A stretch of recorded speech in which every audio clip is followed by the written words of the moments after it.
संसद में घुसपैठ एक सोची समझी साजिश थी। इसका प्लान बहुत पहले से तैयार किया गया था। प्लान में कोई भी चूक ना हो, इसकी भी पूरी तैयारी की गई थी। घटना से जुड़े कई नए खुलासे हुए हैं।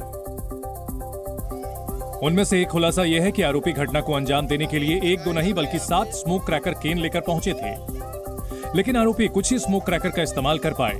दिल्ली पुलिस सूत्रों के मुताबिक पूरी साजिश के तहत इस घटना को बड़ा बनाने के लिए संसद के अंदर घुसपैठ का प्लान बनाया गया था। आरोपियों ने गूगल सर्च पर संसद भवन के आसपास का एरिया सर्च किया था। संसद की सुरक्षा से जुड़े पुराने वीडियो को भी देखा था। इसके अलावा बहुत सारी चीजों को भी सीखा था। पुलिस ना पकड़ पाए उसके लिए सेफ चैट्स कैसे की जाती है उसको भी सर्च किया। यही वजह है कि सभी आरोपी सिग्नल ऐप पर बात करते थे ताकि पकड़े ना जाएं। अभी तक की जांच में सभी सेल्फ रेडिकलाइज यानी खुद से प्रेरित लग रहे हैं। ये लोग देश के कई युवाओं को आकर्षित करके अपने साथ जोड़ चुके थे। संसद के बाहर हड़कंप मचाने के लिए आरोपी सिर्फ एक प्लान पर काम नहीं कर रहे थे। सनसनी फैलाने के लिए ये एक और खौफनाक प्लानिंग कर रहे थे। उनकी योजना आत्मदाह की थी। आरोपी सागर शर्मा ने पूछताछ में बताया कि आत्मदाह का उनका प्लान कामयाब ना हो सका, क्योंकि आत्मदाह की योजना को अंजाम देने के लिए जरूरी चीजों को वो इकट्ठा नहीं कर पाए। उनमें से एक चीज थी एक जेल जैसा पदार्थ। पुलिस सूत्रों के मुताबिक स्पेशल सेल को सागर ने यह बताया है कि एक जेल जैसा पदार्थ ऑनलाइन खरीदने की कोशिश की गई थी। इस जेल का इस्तेमाल शरीर पर लगाने के लिए होता ताकि आग से खुद को बचाया जा सके, लेकिन ऑनलाइन पेमेंट नहीं हो पाने की वजह से वो जेल नहीं खरीद पाए। इसलिए संसद के बाहर खुद को आग लगाने का प्लान ड्रॉप कर दिया गया। यानी सागर शर्मा के बयान का मतलब ये हुआ कि वो ध्यान खींचने के लिए आत्मदाह का दिखावा करना चाहते थे। एक तीर से 2 निशाना लगाना चाहते थे, जिससे जान भी बच जाए और जो मैसेज पहुंचाना चाहते थे वो मकसद भी पूरा हो जाए। आरोपी सागर शर्मा से जुड़ा एक और खुलासा हुआ है। सागर ने लोन के लिए अप्लाई किया था। 13 दिसंबर यानी संसद में घुसपैठ वाले दिन ही लोन कंपनी के कर्मचारी लखनऊ में उसके घर इंक्वायरी के लिए पहुंचे थे। उसके बारे में पूछताछ की। सागर एक किराए का ई रिक्शा भी चलाता था। ई रिक्शा के मालिक के बेटे हिमांशु शुक्ला से भी लोन कंपनी के लोगों ने सागर के बारे में पूछताछ की थी। तो 13 तारीख को दोपहर में 2 बजे मेरे घर पे आए तो मुझसे पूछ रहे थे कि ये लोन ले रहा है। तो मैंने पूछा किसके थ्रू लोन ले रहा है। क्या मुझसे पूछने लगे लोन वाले कितना कमाता है ये। हमने मुझे कुछ नहीं पता, मुझे सिर्फ पैसा देता 400 रुपया, घर चला जाता अपने। बस इतनी बात हुई थी। बहन साथ में आई थी, ले चली गई थी वो। हिमांशु के मुताबिक सागर ई रिक्शा का किराया 400 रुपए रोजाना टाइम पर देता था, लेकिन उसने कभी भी कोई क्रांतिकारी बातें या संसद से जुड़ी बातें कभी नहीं कही। डायरी वायरी बता रहे, डायरी में लिखा करता था, शेर व शायरी, क्रांतिकारी बातें करता था। आप लोग से कभी क्रांति वाली बातें की क्या कि हमें क्रांति करनी? कभी ऐसा कुछ नहीं, नॉर्मल, बिल्कुल नॉर्मल काम से काम बस। यानी कि जो वो करता था दिखता है अभी जो है वैसा आप लोग के बीच में कभी नहीं रहा। ऐसा कुछ नहीं था उसका। सागर शर्मा लोन के पैसों का क्या करने वाला था? क्या वो उससे ई रिक्शा खरीदना चाहता था या किसी और काम में इस्तेमाल करना चाहता था? इसकी जानकारी नहीं मिल पाई है। अब तक की जांच में ललित झा खुद को संसद में घुसपैठ की पूरी वारदात का मास्टरमाइंड बता रहा है। ललित झा ने ही घुसपैठ की पूरी स्क्रिप्ट लिखी। वो इतना शातिर है कि उसने पेशेवर अपराधियों की तरह सुरक्षा एजेंसियों से बचने के लिए कई तरीके अपनाए, और इसके लिए सबसे पहले उसने अलग अलग प्रदेश के लोगों को अपने इस प्लान से जोड़ा और उन्हें संसद में घुसपैठ के लिए मोहरा बनाया। ललित झा पूरी घटना को बाहर से मॉनिटर करता रहा। पुलिस के मुताबिक ललित ने कबूल किया है कि उसका मकसद अराजकता फैलाना था, डर का माहौल बनाना चाहता था और उसका सबसे बड़ा मकसद मीडिया में अपना प्रभाव साबित करना था। साथ ही आरोपियों की कोशिश थी कि ऐसा करके वो अपनी मांगों को मनवाने के लिए सरकार को मजबूर कर दे। पुलिस के मुताबिक ललित झा ने ही सभी आरोपियों के मोबाइल फोन लिए थे और बाद में जयपुर से दिल्ली आते वक्त आरोपियों के मोबाइल फोन जलाकर नष्ट कर दिए। हालांकि सबूत मिटाने की ललित की साजिश कामयाब होती नहीं दिख रही है, क्योंकि पुलिस ने उसकी निशानदेही पर जले हुए मोबाइल फोन बरामद कर लिए हैं और उन्हें एफएसएल जांच के लिए भेज दिया है। साफ है कि ललित झा दरअसल दिल्ली से राजस्थान के नागौर तमाम फोन को नष्ट करने के लिए ही पहुंचा था, ताकि संसद कांड के षड्यंत्र से जुड़े तमाम सबूत मिटाए जा सकें। लेकिन साइबर एक्सपर्ट का कहना है कि फोन जला देने के बावजूद उसमें मौजूद जानकारियां रिकवर हो सकती हैं। देखिए, आज के डिजिटल युग में नामुमकिन जैसा कुछ नहीं है। बहुत कम ऐसी चीज़ें हैं जिसको आप रिकवर नहीं कर सकते। इस केस में आपने फ़ोन ज़रूर जला दिया, लेकिन सर्विस प्रोवाइडर्स हैं, आप व्हाट्सएप यूज़ अगर करते हैं तो आपके चैट बैकअप्स होते हैं। गूगल के साथ आप अपने कॉन्टैक्ट्स आप अटैच करते हैं, अपनी फोटोज अटैच करते हैं, क्या कुछ नहीं अटैच करते। ललित ने सभी आरोपियों के फोन इसलिए नष्ट किए ताकि साजिश का पता न चल पाए कि इसके पीछे असल में कौन है। दिल्ली पुलिस जांच कर रही है कि कहीं इन सब के संबंध देश विरोधी विदेशी ताकतों से तो नहीं है, जिनके इशारे पर यह किया गया हो। संसद में सेंधमारी के मुख्य आरोपी ललित झा ने इस गहरी साजिश को अंजाम तक पहुंचाने के लिए सोशल मीडिया का बड़ा इस्तेमाल किया। सोशल मीडिया पर ललित झा ने कई भड़काऊ पोस्ट भी किए, जिसके जरिए ही उसने दूसरे आरोपियों को अपनी साजिश में शामिल किया। मामले की जांच में जुटे पुलिस की स्पेशल सेल की टीम अब ललित झा के सोशल मीडिया अकाउंट को पूरी तरह से खंगाल रही है। जांच के दौरान उसकी कई भड़काऊ पोस्ट भी सामने आई, जिसमें 26 अक्टूबर की एक पोस्ट में ललित झा ने लिखा कि भारत को एक बम चाहिए। आगे की लाइन में ललित ने लिखा कि भारत को आज बम की जरूरत है, अत्याचार, अन्याय और अराजकता के खिलाफ मजबूत आवाज। इसके बाद 5 नवंबर को भी ललित झा ने एक भड़काऊ पोस्ट की, जिसमें उसने लिखा कि रोजी रोटी, हक की बातें जो भी मुंह पर लाएगा, कोई भी हो, निश्चय ही वो कम्युनिस्ट कहलाएगा। ललित झा की सोशल मीडिया पोस्ट इसी तरह की भड़काऊ बातों से भरी हुई है और यही वजह है कि अब इस बात की जांच की जा रही है कि वो सोशल मीडिया में किसके टच में था, किन लोगों से बातें करता था और क्या बातें करता था। संसद की सुरक्षा में सेंधमारी करने वाले सभी आरोपी सोशल मीडिया के जरिए एक दूसरे के संपर्क में आए थे। जानकारी के मुताबिक इंस्टाग्राम पर इसके लिए भगत सिंह फैन के नाम से एक पेज बनाया गया था, जिसमें युवाओं को इससे जुड़ने की अपील की गई थी। खबर है कि इस पेज से जुड़े लोगों से आने वाले दिनों में पूछताछ की जा सकती है, क्योंकि इसी इंस्टाग्राम पेज के जरिए सभी आरोपी एक दूसरे से जुड़े थे। जानकारी के मुताबिक सोशल मीडिया पर बनाए गए भगत सिंह फैन पेज पर देशभक्त 88 नाम का हैंडल बनाया गया। ये पेज युवाओं का ब्रेन वॉश करने के लिए बनाया गया था, जिसमें दावा किया गया कि वो किसी राजनीतिक पार्टी से नहीं है। पेज में युवाओं को क्रांति के लिए जोड़ने की अपील की गई। पेज में मास्टरमाइंड ललित झा ने बताया कि वो पश्चिम बंगाल से है, जबकि इस पेज से जुड़े दूसरे आरोपी महेश ने खुद को राजस्थान से बताया। इंस्टाग्राम पर बनाए गए इसी पेज के जरिए सभी आरोपी एक दूसरे के संपर्क में आए थे। इसके बाद सभी आरोपियों ने एक दूसरे से अपना नंबर शेयर किया और व्हाट्सएप पर आए। लेकिन जिस एक आरोपी ने संसद कांड को न सिर्फ अंजाम तक पहुंचाने की साजिश रची, बल्कि इस पूरी वारदात का ताना बाना बुना, वो है ललित मोहन झा, जो खुद को लोकतंत्र के मंदिर को निशाना बनाने वाला मास्टरमाइंड बता रहा है। ललित 7 दिनों के पुलिस रिमांड पर है। दिल्ली पुलिस उससे संसद कांड का हर राज उगलवा रही है। ललित 14 दिसंबर की रात को पुलिस के कब्जे में आया था। पुलिस की पूछताछ में उसने कई सनसनीखेज खुलासे किए हैं, जिसकी बिना पर कई और किरदारों के गिरबान तक जांच एजेंसियों के हाथ पहुंच सकते हैं। ललित ने पुलिस के सामने कबूल किया है कि वारदात से पहले आरोपियों ने संसद की रेकी की थी। रेकी के लिए आरोपियों ने कई बार दिल्ली का दौरा किया, ताकि संसद की सुरक्षा में किसी भी चूक का फायदा उठाकर साजिश को अंजाम दे सके। पुलिस के मुताबिक संसद कांड में शामिल सभी आरोपियों के लगातार संपर्क में था, लेकिन अब सबसे बड़ा सवाल है कि इतनी बड़ी और फूल प्रूफ घटना के अंजाम देने के लिए ललित के पीछे कौन है। बिहार के दरभंगा का रहने वाला ललित झा अपने माता पिता के साथ सालों से कोलकाता में रह रहा था, जहां उसने ट्यूशन और कोचिंग सेंटर में पढ़ाने का काम भी किया। लेकिन पिछले कई दिनों से वो बेरोजगार था, जबकि उसके पिता पूजा पाठ कराते हैं। जो अपने बेटे की गिरफ्तारी की खबर सुनने के बाद से गहरे सदमे में हैं। 3 भाइयों में बीच के ललित के बारे में माता पिता को गांव वालों से जानकारी मिली, जिन्होंने बताया कि 10 दिसंबर को वो दोनों को दरभंगा की ट्रेन में बिठाकर निकल गया। ललित के पिता ने दावा किया कि उनका बेटा पढ़ाई लिखाई में बहुत अच्छा है और उस पर लगाए गए आरोप गलत हैं। कुछ साजिश नहीं है, 1 नंबर का लड़का है, कोई साजिश करता भी नहीं है, हसमुख लड़का है, सुंदर लड़का है। छोड़ने के लिए कहेंगे सरकार को, कोई साजिश करता नहीं है, 1 नंबर का लड़का है, लड़का को छोड़ दे, हमारे सामने करे लड़का को। ललित के परिवार ने कोर्ट में इंसाफ की लड़ाई लड़ने का दावा किया। और आप लोगों को पूरा भरोसा है कि वो आरोपी नहीं है? ना, बिल्कुल नहीं है। हमारा बेटा गंदा नहीं है। पूछ लीजिए चाहे। हमारा सोना है, हमारा हाथ से छूट गया। बताया गया कि इस दौरान इलाके के पुलिस अधिकारियों ने भी ललित के माता पिता से पूछताछ की।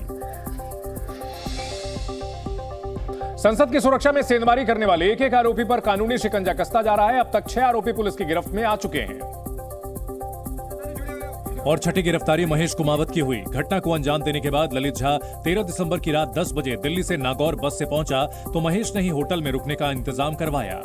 लेकिन दोनों को लगा कि पुलिस इनको ढूंढ रही है, तो ये लोग नागौर से दिल्ली आ गए और थाने में सरेंडर कर दिया। महेश कुमावत को भी 13 दिसंबर को संसद की घटना में शामिल होना था, लेकिन बाद में यह तय हुआ कि जब घटना को अंजाम देकर आरोपी फरार होंगे तो उन्हें शरण देने के लिए मदद कौन करेगा। इसके बाद ही यह तय हुआ कि महेश नागौर में ही रहेगा। ये तो रुकने का इंतजाम महेश करेगा, जिसके बाद महेश का दिल्ली आना कैंसिल हो गया। में घुसपैठ की एक और आरोपी नीलम को पुलिस हरियाणा के जींद लेकर जा सकती है। नीलम हिसार में रहकर पढ़ाई करती थी, लेकिन वो रहने वाली जींद की ही है।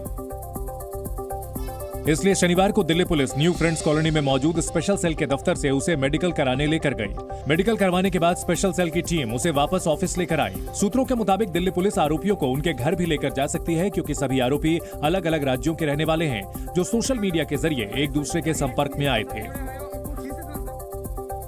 संसद घुसपैठ में अब तक 6 लोग गिरफ्तार हो चुके हैं। सभी अलग अलग शहरों के और अलग अलग बैकग्राउंड के थे, लेकिन इस घटना को अंजाम देने के लिए एक दूसरे के संपर्क में आए थे। इस घटना का अब तक का सबसे बड़ा किरदार है ललित झा। ललित झा बिहार के दरभंगा का रहने वाला है। दिल्ली पुलिस की पूछताछ में अब तक उसे ही पूरी वारदात का मास्टरमाइंड माना जा रहा है। ललित झा ने ही संसद में घुसपैठ की पूरी साजिश रची है। वारदात का वीडियो बनाने का आरोप उसके ऊपर लगा है। मोबाइल फोन को जलाने का भी आरोप है। इसके अलावा दूसरा चेहरा है अहम चेहरा सागर शर्मा, जो कि लखनऊ का रहने वाला है। दर्शक दीर्घा से लोकसभा के सदन में सागर ही कूदा था। वीडियो पर बेंच पर कूद कर भाग रहा शख्स सागर ही था। सागर ने सदन के अंदर स्मोक क्रैकर भी जलाए थे। यही नहीं, पुलिस पूछताछ में इसने बताया कि संसद के बाहर आत्मदाह की भी योजना थी। इस मामले में तीसरा आरोपी है मनोरंजन डीई, जो कर्नाटक के मैसूरू का रहने वाला है। यह भी सागर के बाद दर्शक दीर्घा से सदन में कूदा था। इसने भी सदन में स्मोक क्रैकर जलाकर धुआं किया था। संसद कांड का चौथा किरदार है अमोल शिंदे। अमोल शिंदे महाराष्ट्र के लातूर का रहने वाला है। यह भी अपने साथ स्मोक क्रैकर लेकर आया था। संसद के बाहर इसने स्मोक क्रैकर फोड़ा, और लेकिन वहीं पर पुलिस ने इसे पकड़ लिया। मामले में पांचवा किरदार एक महिला का है, जिसका नाम नीलम है, जो हरियाणा के जींद की रहने वाली है। इसने संसद के बाहर प्रदर्शन किया, नारेबाजी की। इस केस में छठा आरोपी है महेश कुमावत। महेश राजस्थान के नागौर का रहने वाला है। महेश ने नागौर में होटल में रुकने का इंतजाम ललित का किया था। ललित झा जब भागकर नागौर पहुंचा तो होटल में महेश कुमावत ने ही रुकवाया था। ये 6 लोग अब पुलिस की गिरफ्त में आ चुके हैं। वहीं संसद के सुरक्षा चूक मामले में एक नया खुलासा हुआ है। दिल्ली पुलिस की एफआईआर से पता चला कि आरोपियों ने कलर बम ले जाने के लिए अपने जूते के निचले हिस्से को काटा था और उसमें कलर क्रैकर कैन छिपाकर संसद के अंदर ले गए थे। एफआईआर के मुताबिक दाएं पैर के जूते का सोल कटा हुआ मिला। जूते में जगह बनाकर रबर की मोटी सोल लगाई गई थी। जूतों के सोल में ही स्मोक कैन छिपाया गया। जूते में एड़ी की तरफ सुराख किया गया। जूतों में स्मोक कैन के अलावा कुछ पर्चे भी मिले हैं। पहली पर्ची में लिखा जय हिंद का नारा, दूसरी पर्ची में मणिपुर को लेकर नारा लिखा था। 13 दिसंबर को संसद हमले की बरसी के दिन मनोरंजन डी और सागर शर्मा ने लोकसभा के अंदर सदन में कलर कैन खोलकर पीली गैस छोड़ी थी। इस बीच संसद में घुसपैठ की जांच कर रहे अधिकारियों ने आज संसद परिसर का दौरा किया और परिसर के बाहर और अंदर सुरक्षा लेयर्स को समझने की कोशिश की और संसद की नई बिल्डिंग और संसद की पुरानी बिल्डिंग के चारों तरफ घूम घूम कर जायजा लिया। वहीं दिल्ली पुलिस सूत्रों के मुताबिक वो इस घटना का संसद में कोई रिक्रिएशन नहीं कराएंगे। स्पेशल सेल के मुताबिक संसद के हर गेट पर अत्याधुनिक सीसीटीवी कैमरे लगे हुए हैं। सब कुछ कैमरों में रिकॉर्ड है। इसके अलावा लाइव टीवी पर भी घटना रिकॉर्ड हुई है, इसलिए संसद की घटना के रिक्रिएशन की कोई जरूरत नहीं है। संसद की सुरक्षा में सेंध मामले में सियासत भी तेज हो गई। कांग्रेस सांसद राहुल गांधी ने आरोप लगाया कि मोदी सरकार की नीतियों की वजह से इतनी बड़ी घटना घटी, क्योंकि इस समय देश का सबसे बड़ा मुद्दा बेरोजगारी है। राहुल गांधी ने आरोप लगाया कि देश में महंगाई से लोग परेशान हैं और युवाओं को रोजगार नहीं मिल रहा। जो देश में सबसे बड़ा मुद्दा है, बेरोजगारी का मुद्दा, जो पूरे देश में उबल रहा है, मोदी जी की पॉलिसीज के कारण हिंदुस्तान के युवाओं को रोजगार नहीं मिल रहा है। तो ब्रीच जरूर हुई है, बट इसके पीछे कारण बेरोजगारी है और महंगाई है। राहुल के इस बयान को बीजेपी ने घटिया राजनीति बताया। आप इस प्रकार के तर्क और कुतर्क देंगे एक ऐसी घटना पर जिसका केवल एक ही मकसद था कि पार्लियामेंट को, देश के सर्वोच्च लोकतंत्र के मंदिर को किसी प्रकार से आतंकित किया जाए, और उसको भी जायज ठहराने का काम आज कांग्रेस पार्टी की तरफ से हो रहा है। बीजेपी ने राहुल के बयान पर पूरी कांग्रेस को घेर लिया।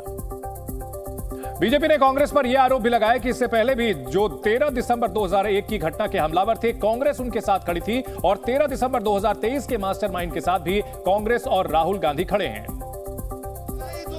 इसलिए कांग्रेस आरोपियों को बचाने के लिए बेतुके बयान दे रही है और हंगामा कर रही है। ये घटना कोई सामान्य घटना नहीं है, 13 दिसंबर को घटी घटना है। इसका कनेक्शन सीधे 13 दिसंबर 2001 को जो आतंकवादियों ने गोली मारी, उसी से जोड़ के देखा जाना चाहिए और इसमें जो भी सिंपैथाइजर हो उसके तह तक पहुंचना चाहिए। इन आरोपों पर कांग्रेस ने भी पलटवार किया और इसे बीजेपी की राजनीति बताया। बहुत बार कांग्रेस का नाम लेकर ही वो वोट मांगते हैं। नेहरू जी की गालियां देके मांगते हैं, गांधी जी को गालियां देके मांगते हैं। उनका काम ही यही है कि हमको गालियां देना और वोट मांगना। कांग्रेस ने बीजेपी पर उन्हें बदनाम करके वोट मांगने का आरोप लगाया। संसद की सुरक्षा में सेंधमानी के मामले में विपक्ष की दूसरी पार्टियों ने भी बीजेपी को घेरने की कोशिश की। इंडिया गठबंधन में शामिल जेडीयू ने इसे धर्म से जोड़ दिया और यह आरोप भी लगाया कि अगर कांग्रेस सांसद की तरफ से पास देने की अनुशंसा की गई होती तो बीजेपी हंगामा मचा देती। भगवान का शुक्र है, जो 2 लोग संसद भवन में घुसे थे वो मुसलमान नहीं थे। अगर भूल से भी वो अगर मुसलमान होते तो आज देखते इन लोगों का। विपक्ष के आरोपों पर बीजेपी नेता रविशंकर प्रसाद ने उन्हें हर मुद्दे पर राजनीति न करने की नसीहत दी। सारा काम तो हो रहा है ना, तो इस समय तो सबको एक साथ होकर संसदीय सॉलिडारिटी दिखानी चाहिए ना कि हम लोग ऐसी घटना नहीं होने देंगे। तो ये बहुत पीड़ादायक है। हर पर राजनीति करने का मतलब क्या है? रविशंकर प्रसाद ने दावा किया कार्रवाई जारी है और आरोपी पकड़े जा रहे हैं। 10वीं पास नौजवान को विदेश में नौकरी का मौका मिले और सैलरी लाख रुपए में हो तो यह सच से दूर लग सकता है, लेकिन हरियाणा सरकार ने जो विज्ञापन जारी किया है उससे यह हकीकत बन सकता है। हरियाणा कौशल रोजगार निगम के विज्ञापन के मुताबिक हरियाणा सरकार इजराइल को 10,000 कुशल कारीगर और युवा कर्मचारी उपलब्ध कराएगी, क्योंकि हमास से जारी जंग की वजह से वहां कुशल कारीगरों की कमी हो गई है और इजराइल ने 90,000 फिलिस्तीनियों का वर्क परमिट रद्द कर दिया है। इसी वजह से हरियाणा सरकार ने इजराइल की मदद करने का फैसला लिया। अब बिल्डिंग फ्रेमवर्क करने वाले 3,000 लोगों को इजराइल भेजा जाएगा, जबकि सेरेमिक टाइल्स लगाने वाले 2,000 पदों पर लोग रखे जाएंगे। दीवारों पर प्लास्टर करने वाले 2,000 मजदूरों के लिए भी जगह है। इसके अलावा आयरन वेल्डिंग करने वाले 3,000 पदों पर भी भर्ती होगी।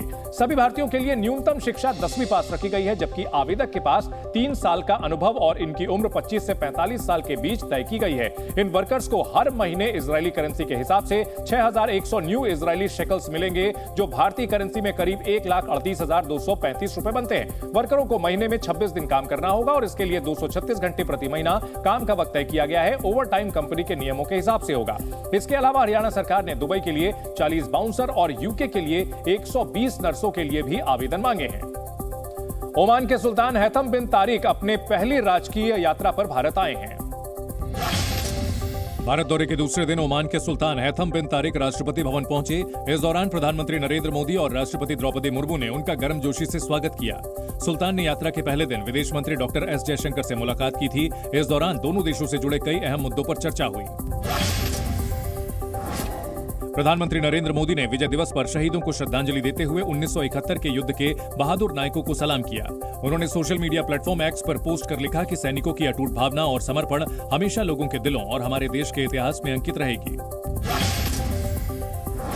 दिल्ली में रक्षा मंत्री राजनाथ सिंह ने सीडीएस जनरल अनिल चौहान, सेना प्रमुख जनरल मनोज पांडे, नौसेना प्रमुख एडमिरल आर हरिकुमार और वायुसेना के उप प्रमुख एयर मार्शल अमरप्रीत सिंह के साथ विजय दिवस के अवसर पर राष्ट्रीय युद्ध स्मारक पर पुष्पांजलि अर्पित की।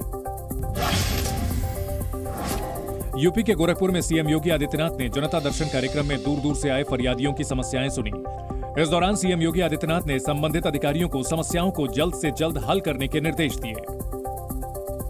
प्रधानमंत्री नरेंद्र मोदी ने 5 राज्यों में विकसित भारत संकल्प यात्रा को हरी झंडी दिखाकर वर्चुअली शुभारंभ किया, जिसका लक्ष्य लोगों तक सरकारी योजनाओं की जानकारी पहुंचाना और योजनाओं को लेकर लोगों को जागरूक करना है। इस दौरान प्रधानमंत्री नरेंद्र मोदी ने विकसित भारत संकल्प योजना के कई लाभार्थियों से बातचीत भी की। वर्चुअल संवाद के दौरान प्रधानमंत्री को लाभार्थियों ने अपने अपने अनुभव बताए।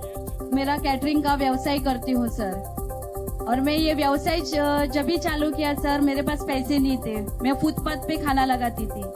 तो आपका जब भी 2016 में मुद्रा का योजना आया सर, उसमें से मुझे कैनरा बैंक ने 90,000 का लोन दिया। वहीं पीएम मोदी ने भी लाभार्थियों को संबोधित किया। उन्होंने बताया कैसे विकसित भारत संकल्प यात्रा देश के कोने कोने तक पहुंच रही है। विकसित भारत के संकल्प के साथ मोदी की गारंटी वाली गाड़ी देश के कोने कोने में पहुंच रही है। इस यात्रा को शुरू हुए 1 महीना पूरा हो चुका है। इस 1 महीने में ये यात्रा हजारों गांवों के साथ साथ 1,500 शहरों में भी पहुंच चुकी है। इस दौरान पीएम मोदी ने पीएम स्वनिधि योजना, अटल पेंशन योजना, मुद्रा लोन जैसी तमाम योजनाओं की सफलता का जिक्र किया, जबकि नई राज्य सरकारों से इस विकसित भारत संकल्प यात्रा को सफल बनाने का आग्रह भी किया। मेरा हर राज्य की नई सरकारों को आग्रह है कि विकसित भारत संकल्प यात्रा का अपने राज्य में तेजी से विस्तार करें। साथियों, विकसित भारत संकल्प यात्रा को हरी झंडी भले ही मोदी ने दिखाई है, लेकिन सच्चाई ये है कि आज देशवासियों ने इस यात्रा की कमान संभाल ली है। नेपाल के जनकपुर में विवाह पंचमी के अवसर पर अनाज से सीताराम की 121 फीट लंबी और 91 फीट चौड़ी कलाकृति का निर्माण किया गया। इसके लिए सबसे पहले 11,000 स्क्वायर फीट जमीन पर दरी बिछाई गई और उस पर अनाज से कलाकृति बनाई गई। इस कलाकृति को बनाने के लिए गेहूं, चना, उड़द, मक्का, मूंग, सोयाबीन सहित 11 तरह के 101 क्विंटल अनाज का इस्तेमाल किया गया, जबकि इसके निर्माण में 13,50,000 रुपए खर्च हुए। यहाँ पर अद्भुत है कि ये अनाज से बनाया गया है, 11 तरह के अनाज है इसमें, और उसमें भी शुभ अवसर पर जो सीता का अभी विवाह का समय है। सियाराम की इस कलाकृति को मध्य प्रदेश के शिल्पकार सतीश गुर्जर ने अपने 8 सदस्यीय टीम के साथ तैयार किया। गौरतलब है कि शिल्पकार सतीश गुर्जर इससे पहले प्रधानमंत्री नरेंद्र मोदी, पूर्व राष्ट्रपति एपीजे अब्दुल कलाम और अयोध्या में सीताराम की अनाज से कलाकृति बना चुके हैं। अयोध्या में इससे छोटा बनाया था, ये वर्ल्ड रिकॉर्ड को ब्रेक करने के लिए, जो अयोध्या में रिकॉर्ड बन चुका है उसी को ब्रेक करने के लिए बनाया गया है। और विवाह पंचमी का ओकेशन है तो उसी संदर्भ में इसमें स्वयंवर वाला फोटो निर्माण किया गया है। विवाह पंचमी समाप्त होने के बाद इसमें इस्तेमाल किए गए 15% अनाज को गौशाला को दे दिया जाएगा, तो वहीं सुरक्षित अनाज को अनाथाश्रम, वृद्धाश्रम और बाल आश्रम को भेजा जाएगा। देश में लंबित पड़े मुकदमों को लेकर अक्सर चिंता जताई जाती है। इससे जुड़े जो आंकड़े केंद्रीय कानून मंत्री अर्जुन राम मेघवाल ने लोकसभा में दिए वो इस चिंता को और बढ़ाने वाले रहे। अर्जुन राम मेघवाल के मुताबिक देश की तमाम अदालतों में 5,08,85,856 केसेस पेंडिंग है, जिनमें 80,000 केस सुप्रीम कोर्ट में लंबित है। ऐसा तब है जब साल 2023 में सुप्रीम कोर्ट ने 15 जून तक वीडियो कॉन्फ्रेंसिंग से भी मामलों की सुनवाई की, जिनमें कुल 1,82,000 से ज्यादा का निपटारा हुआ। इस तरह 61 लाख से ज्यादा केस 25 हाई कोर्ट्स में पेंडिंग है। बताया गया कि निचली अदालतों में 4 करोड़ से ज्यादा केस पेंडिंग है। अर्जुन राम मेघवाल ने यह भी कहा कि भारतीय न्यायपालिका में जजों की कुल स्वीकृत संख्या 26,568 है। सुप्रीम कोर्ट में जजों की फुल स्ट्रेंथ 34 है, तो हाई कोर्ट्स में जजों की संख्या 1,114 है, जबकि जिला और अधीनस्थ अदालतों में जजों की स्वीकृत संख्या 25,420 है। अदालतों में पेंडिंग मामलों पर सुप्रीम कोर्ट भी चिंता जता चुका है। चूंकि देश के करीब 6% आबादी मुकदमेबाजी से प्रभावित है, इसलिए सुप्रीम कोर्ट ने पेंडिंग केसेस को जल्द से जल्द निपटाने के लिए प्रोएक्टिव होने की जरूरत बताई है। मुंबई के ठाणे में आईएएस अधिकारी के बेटे ने अपनी गर्लफ्रेंड को कार से कुचल दिया, क्योंकि आईएएस अधिकारी का बेटा पहले से शादीशुदा है और जब गर्लफ्रेंड ने उसे पत्नी के साथ देख लिया तो उसकी पोल खुल गई। और विवाद इतना बढ़ा कि आईएएस अधिकारी के बेटे अश्वजीत गायकवाड़ ने अपनी गर्लफ्रेंड को रास्ते से हटाना ही ठीक समझा। इसलिए उसने अपनी गर्लफ्रेंड को 11 दिसंबर के दिन एक होटल में मिलने बुलाया, जहां उससे मारपीट की। और जब वो वहां से जाने लगी तो रास्ते में आरोपी अश्वजीत गायकवाड़ और उसके 3 दोस्त रोमिल, प्रसाद पाटिल और सागर शेल्के ने उसे गाड़ी से कुचल दिया। उसने पहले छुपाया था 1 साल तक, उसके बाद मुझे पता चला तो उसने बोला कि हम लोग सेपरेट है, हमारा कुछ रिश्ता नहीं है। इस हादसे में पीड़िता को गंभीर चोट आई, लेकिन किसी तरह उसकी जान बच गई, जिसके बाद उसने खुद पुलिस में शिकायत दर्ज कराई और आईएएस अधिकारी के बिगड़ैल बेटे के खिलाफ मुकदमा दर्ज कराया। हॉस्पिटल में एडमिट होने के बाद पुलिस ने उनका सविस्तर स्टेटमेंट जवाब नोंद किया है और वो जवाब के अनुसार आगे का गुना दाखिल करने का प्रोसेस हो गया। गंभीर हालत में अस्पताल में भर्ती पीड़िता रुक रुक कर आंसू बहा रही है। उसे यकीन नहीं हो रहा कि जिसके साथ उसने जीने मरने की कस्में खाई थी वो इतना बड़ा धोखेबाज निकलेगा। राजस्थान के जयपुर से निर्भया जैसी घटना सामने आई। यहां कानपुर से जयपुर जा रही 19 साल की एक लड़की को बस ड्राइवर ने हवस का शिकार बना डाला। और यह घटना 9 दिसंबर को हुई, जब लड़की कानपुर से जयपुर जाने के लिए निजी बस में बैठी तो बस ड्राइवर आरिफ ने लड़की को बहाने से अपने केबिन में बिठा लिया। उसके बाद रात में बस ड्राइवर ने कंडक्टर को स्टीयरिंग थमा दी और खुद केबिन में आकर लड़की के पास सो गया। कुछ देर बाद आरोपी आरिफ लड़की के साथ जोर जबरदस्ती करने लगा। वहीं बस चला रहे कंडक्टर ने भी म्यूजिक सिस्टम में तेज आवाज में गाने बजा दिए और इसी का फायदा उठाकर बस ड्राइवर ने चलती बस में लड़की के साथ दुष्कर्म किया। इस घटना का पता जब बस में बैठी सवारियों को लगा तो उन्होंने कानोता थाने में बस रुकवाकर पुलिस को जानकारी दी। पुलिस ने इस मामले में आरोपी आरिफ खान को गिरफ्तार कर लिया, जबकि उसका साथी फरार हो गया, जिसकी तलाश जारी है। मध्य प्रदेश के मुख्यमंत्री मोहन यादव आज सीएम बनने के बाद पहली बार अपने गृह जिले उज्जैन पहुंचे हैं। उज्जैन में सीएम यादव का जोरदार स्वागत किया जा रहा है। बीजेपी कार्यकर्ताओं के साथ साथ स्थानीय लोगों ने सीएम मोहन यादव का फूल माला पहनाकर और गाजे बाजे के साथ स्वागत किया।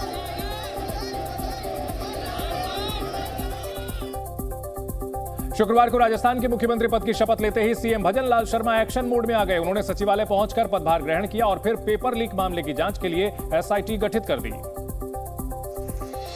चूंकि पेपर लीक कांड का मुद्दा बीजेपी ने चुनाव में जोर शोर से उठाया था, इसलिए सत्ता में आते ही सीएम भजन लाल शर्मा ने सबसे पहले पेपर लीक कांड के दोषियों को सजा दिलाने का बीड़ा उठाया और एसआईटी गठित करके दोषियों को सख्त सजा दिलाने की बात कही। प्रदेश के युवाओं की शक्ति के भविष्य के साथ जो खिलवाड़ करने वाले अपराधियों को सख्त सजा मिलेगी, क्योंकि उन युवाओं का भविष्य अंधकार में जिन्होंने डालने का काम किया है, ये सरकार किसी कीमत पर उनको बख्शने वाली नहीं। एक अनुमान के मुताबिक राजस्थान में पिछले 4.5 साल में पेपर लीक के 10 से ज्यादा मामले सामने आ चुके हैं, लेकिन भविष्य में पेपर लीक की घटनाएं दोबारा ना हो, इसके लिए सरकार की तरफ से तमाम दावे किए जा रहे हैं। फंड की कमी से जूझ रही कांग्रेस ने आगामी चुनाव लड़ने के लिए जनता से चंदा लेने की मांग की है। कांग्रेस फंड जुटाने के लिए 18 दिसंबर को एक अभियान शुरू करने जा रही है, जिसका नाम डोनेट फॉर देश रखा गया है। और देश की मुख्य विपक्षी पार्टी कांग्रेस इस कैंपेन के जरिए लोगों से चंदा मांगेगी। इस अभियान के जरिए कांग्रेस पार्टी लोगों से 138 रुपए, 1380 रुपए, 13800 रुपए या फिर इससे ज्यादा चंदा देने की अपील करेगी।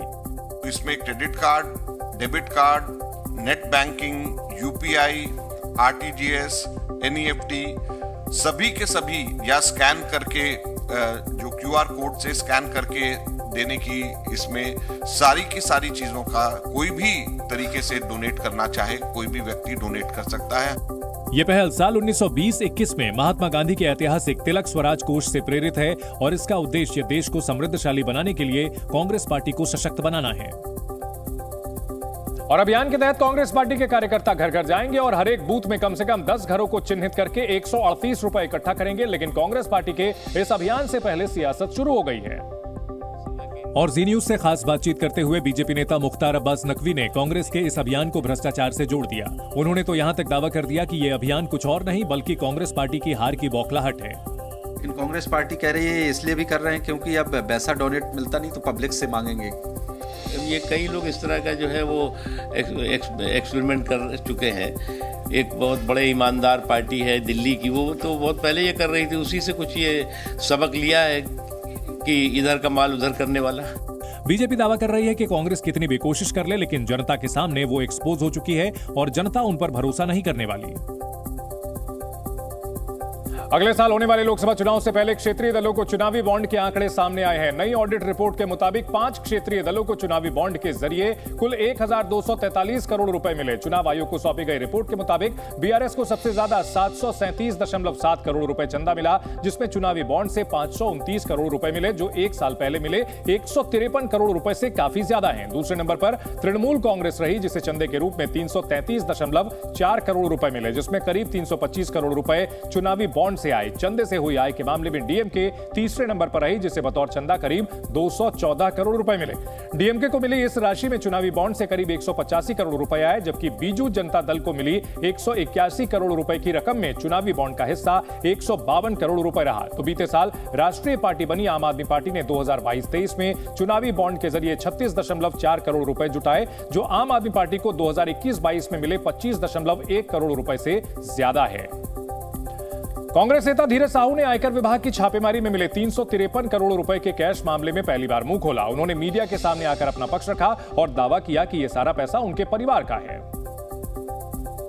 और सफाई देते हुए कांग्रेस नेता धीरज साहू ने कांग्रेस पार्टी को क्लीन चिट दे दी। उन्होंने सभी आरोपों को अपने ऊपर लिया और दावा किया कि इन पैसों का कांग्रेस पार्टी से कोई लेना देना नहीं है। यह पैसा को कांग्रेस पार्टी तथा अन्य राजनीतिक दलों से कोई इस पैसे का कोई संबंध नहीं है। पूर्ण रूप से हमारा कंपनी का पैसा था। क्योंकि धीरज साहू के ओडिशा और झारखंड में 300 से ज्यादा शराब के ठेके हैं, ऐसे में उन्होंने इसे अपने व्यापार का पैसा बताया और कांग्रेस पार्टी पर लगाए जा रहे भ्रष्टाचार के दाग को मिटाने की कोशिश करते दिखे। धीरज साहू की काली कमाई को सफेद करने का जादू पूरा हिंदुस्तान जानना चाहता है, क्योंकि धीरज साहू ने साल 2018 में राज्यसभा के चुनाव का पर्चा भरते हुए बताया था कि उनके पास कुल 34 करोड़ की ही संपत्ति है। और धीरज साहू ने राज्यसभा चुनाव के वक्त जो शपथ पत्र दिया था उसमें 2 करोड़ का कर्ज होने की बात कही थी और साहू ने अपनी सालाना कमाई 1 करोड़ रुपए बताई थी। लेकिन 5 साल में धीरज साहू ने किस जादू से 34 करोड़ को 353 करोड़ रुपए कर लिया, इसका जवाब रेड मारने वाली आयकर विभाग भी तलाश रही है। लेकिन साहू ज्यादा कुछ बताने को राजी नहीं है। जो भी पैसा मीडिया के माध्यम से मेरा दिखाया जा रहा है वो सारा पैसा मेरा नहीं है, यह पैसा मेरे परिवार तथा अन्य संबंधित फर्मों का है।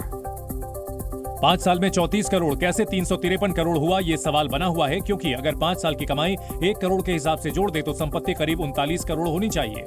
अगर इसमें 7% का ब्याज भी जोड़े तो यह आंकड़ा 50 करोड़ से ऊपर नहीं पहुंचेगा। तो फिर सवाल उठता है कि कांग्रेस सांसद के यहां नोटों का पहाड़ कैसे जमा हो गया। वहीं एक सवाल यह भी उठता है कि क्या धीरज साहू ने शराब के धंधे में हेराफेरी की थी, क्योंकि धीरज साहू ने सामने आकर कांग्रेस पार्टी को क्लीन चिट तो दे दी, लेकिन कहीं ना कहीं इस बात को भी माना कि यह उनकी कमाई का पैसा है। लेकिन सवाल अभी भी यही खटक रहा है कि उन्होंने इतना ज्यादा पैसा अपनी अलमारियों में क्यों भर रखा था, क्योंकि अगर यह उनकी कमाई का पैसा था तो वो इसे बैंक में भी जमा कर सकते थे। हम लोग शराब का व्यवसाय में तकरीबन हम सोचते हैं कि 100 साल से भी ऊपर हो चुका है, और इन 100 साल में हम लोगों ने सरकार को काफी कुछ किया है। साहू की सच्चाई सामने लाने के लिए इनकम टैक्स विभाग की टीम साहू ग्रुप के 5 साल के खातों को खंगाल रही है, लेकिन छापेमारी अभी खत्म नहीं हुई है, क्योंकि आयकर विभाग को पूरा शक है कि उनके ठिकानों पर भारी मात्रा में सोना चांदी मिल सकता है। इसलिए अब मेटल डिटेक्टर लेकर भी जमीन के अंदर दबे खजाने को ढूंढने की कोशिश की जा रही है। वहीं बीजेपी को भी साहू की बातों और उनके दावों पर बिल्कुल भी भरोसा नहीं है। बीजेपी ने तो सामने आकर यहां तक कह दिया कि साहू का झूठ गले से नीचे नहीं उतर रहा है, और बीजेपी ने यहां तक आरोप लगा दिया कि धीरज साहू कहीं ना कहीं गांधी परिवार को बचाने की कोशिश कर रहे हैं। ये तो गांधी परिवार की एटीएम थे, इसलिए ये जो उनका उत्तर है बचाव में 1 सप्ताह के बाद, ये लोगों की गले नहीं उतर है। बाकी वहीं बीजेपी के आरोपों पर बैकफुट में आई कांग्रेस ने धीरज साहू के बयान को सही ठहराया, साथ ही यह भी कहा कि कांग्रेस पार्टी पर लगाए जा रहे आरोप बेबुनियाद हैं।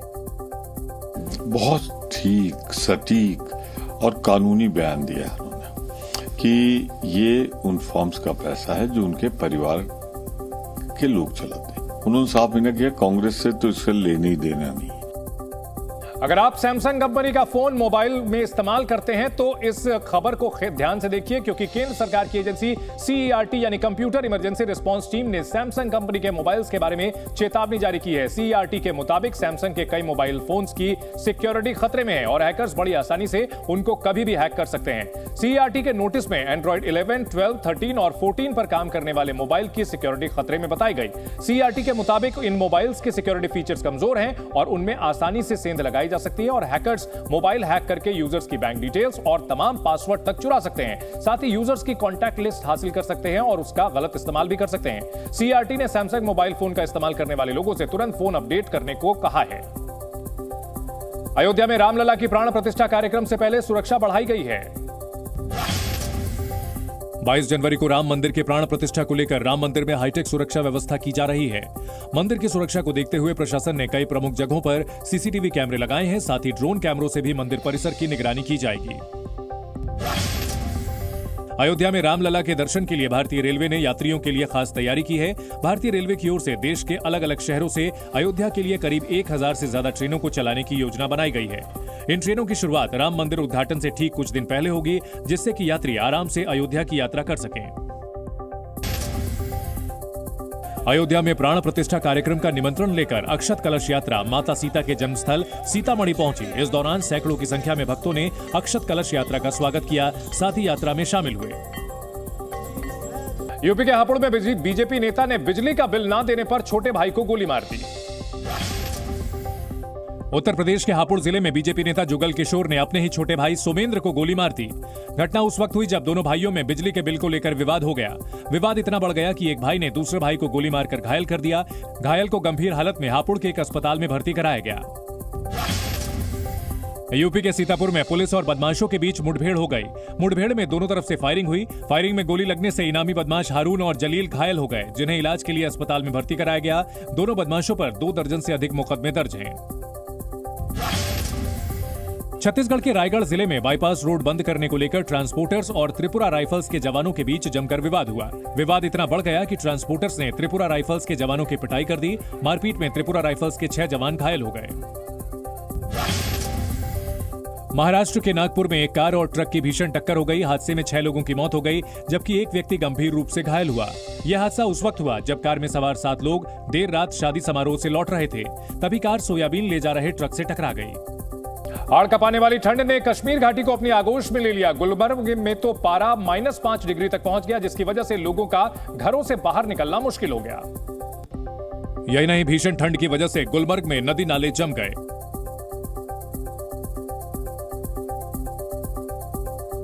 पहाड़ों से गिरने वाले झरनों का पानी भी जमकर बर्फ बन गया।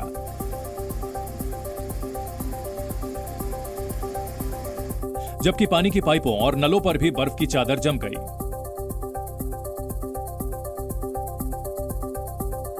जिस तरह से यहाँ पे जो लीकेज पानी है पाइपों से, वो रात के दौरान यहाँ पे जो दर्जा में कमी आने के बाद या माइनस टेम्परेचर में किस तरह से जम गया है।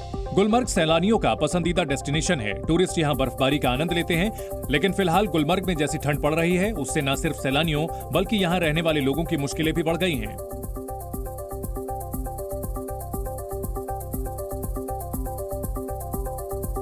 वहीं गौर करने वाली बात यह है कि अभी तो शुरुआत है। 40 दिन का चिल्ले कला 21 दिसंबर से शुरू हो रहा है, जिसके बाद ठंड का प्रकोप और ज्यादा बढ़ेगा। जी न्यूज़।